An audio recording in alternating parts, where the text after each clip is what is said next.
అనంతపురం జిల్లా యాడికి మండలంలో ఆధ్యాత్మిక శోభ సంతరించుకుంది. కమలపాడు పంచాయతీ పరిధిలో స్వయంభూగా వెలసిన శ్రీ శ్రీ లక్ష్మీ కొత్త వెంకటరమణ స్వామి ఆలయ ధ్వజస్తంభ పునర్నిర్మాణ కార్యక్రమం అత్యంత వైభవంగా జరిగింది. భక్తుల గోవింద నామస్మరణతో కొండంత ఆధ్యాత్మిక చైతన్యం వెలువరిసింది. అలాగే జయ విజయ విగ్రహాలకు ప్రాణప్రతిష్ఠ గావించి నూతనంగా నిర్మించిన కళ్యాణ వేదికపై శ్రీ లక్ష్మీ భూదేవి సమేత వెంకటరమణ స్వామి కళ్యాణాన్ని కన్నుల పండుగ నిర్వహించారు. భక్తుల కోసం ప్రత్యేక ఏర్పాట్లు, భక్తుల రద్దీని దృష్టిలో ఉంచుకుని ఆలయ అభివృద్ధి కమిటీ మరియు గంగవరం కుటుంబ సభ్యులు భారీ ఏర్పాట్లు చేశారు. సుమారు 2000 మంది భక్తులకు ఉదయం అల్పాహారం, మధ్యాహ్నం విందు భోజన సౌకర్యం కల్పించారు.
చతుర్వేదాధ్యాదిని సౌభాగ్య విశ్వంభరీ నిరాకార సాకార ప్రకృతి స్వరూపత్వయాభిషేక ప్రవరాన్విత సౌభాగ్య గోత్రోద్భవస్య విశ్వంభర శర్మణో నత్రీ చతుస్సాగర పర్యంతం గోబ్రాహ్మణేభ్యః శుభం భవతు. చతుర్వేదాధ్యాదిని సౌభాగ్య విశ్వంభరీ నిరాకార శాంతి కొరకు కళ్యాణోత్సవాన్ని చేస్తారు. ఈ కళ్యాణం చేయడానికి అంతరార్థం ఏమిటయ్యా అంటే, పూర్వం ఒక భక్తుడు స్వామిని అడుగుతాడట, స్వామి, ఈ యొక్క సృష్టిలో మా బోటి మానవులకైనా ఈ భార్యలతో అలిగింపు మీ బోటి వారికి ఉంటుందా అని అడిగినప్పుడు దేవదేవుడు చెప్తాడట, కళ్యాణం చేసినటువంటి రోజంతా కూడా శ్రీదేవి భూదేవులు నాతో బాగా ప్రేమగా ఉంటారు అని స్వామివారు చెప్తారు. ఇది మనకు తిరుమల చరిత్రలో కూడా ఈ కథ ఉంది. అందుచేత ఆ యొక్క దేవదేవునికి ఆ యొక్క శ్రీదేవి భూదేవులతో సఖ్యంగా జీవిస్తూ, అలాగే మాంగళ్యం సంతునానేన లోకరక్షణ హేతున అని చెప్తారు భగవంతుని చేసే కళ్యాణంలో. అంటే లోకానికి రక్షణ కొరకు కూడా స్వామి కళ్యాణం చేస్తారు.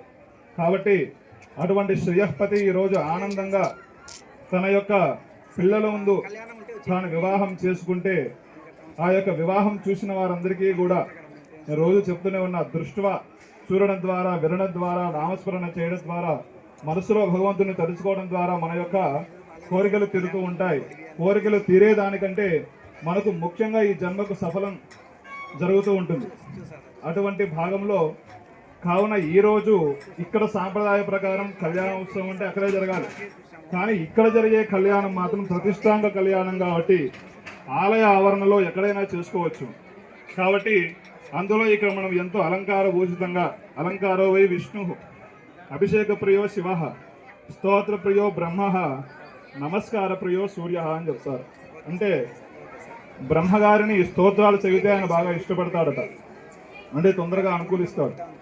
ఈశ్వరుడికి అభిషేకం చేస్తే స్వామి కృప తొందరగా కలుగుతుంది. సూర్యుడికి నమస్కారం చేస్తే తొందరగా కృప కలుగుతుంది. అలాగే దేవదేవుడైన మహావిష్ణువుకు అలంకారం అంటే చాలా ఇష్టం. అందుకనే మిగతా ఆలయాల కంటే విష్ణు ఆలయాల్లో ఎక్కువగా తులసిమాలలు కానీ, కస్తూరి, అగరు, గోరోచనాది గంధాదులు కానీ అందరికీ కూడా శ్రీవారి అనుగ్రహం ఉన్నట్టే. కాబట్టి ఆ దేవదేవుడి యొక్క ఫలసూత్రాన్ని దర్శనం చేసుకొని ఇక స్వామివారి మెడలో మాంగ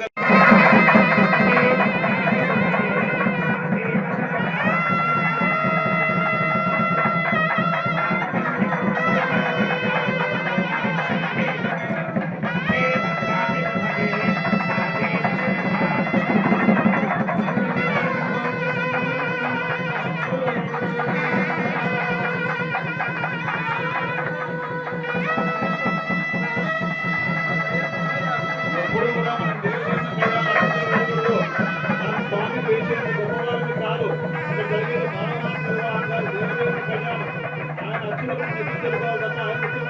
గొప్పవారిని కానే కాదు.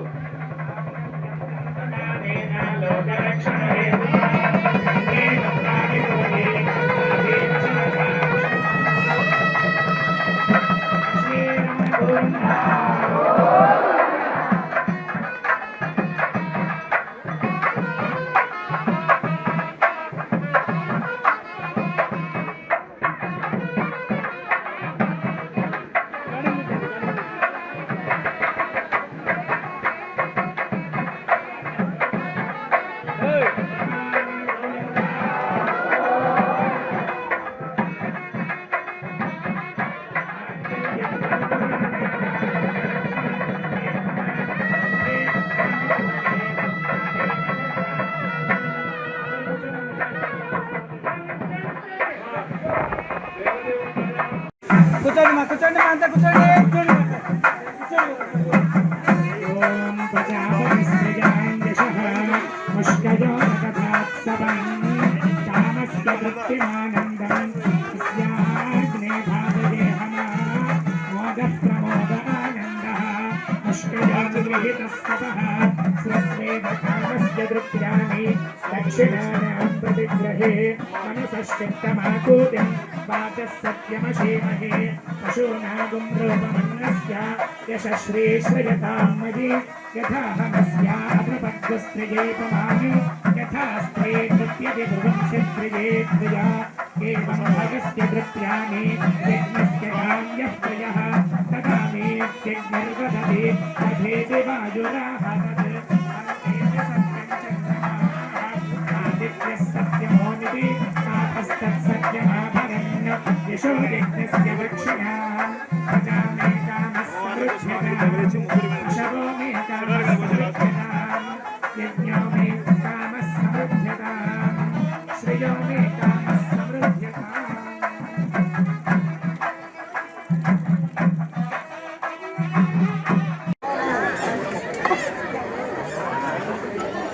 स्फनन्ताय सहस्रमूर्तये सहस्रपादां शशिरोधि सहस्रकाम्ये पुरुषाय शास्त्रे सहस्रकोटि नमः पादौ प्रक्षाल्य आचम्या केशवाय स्वाहा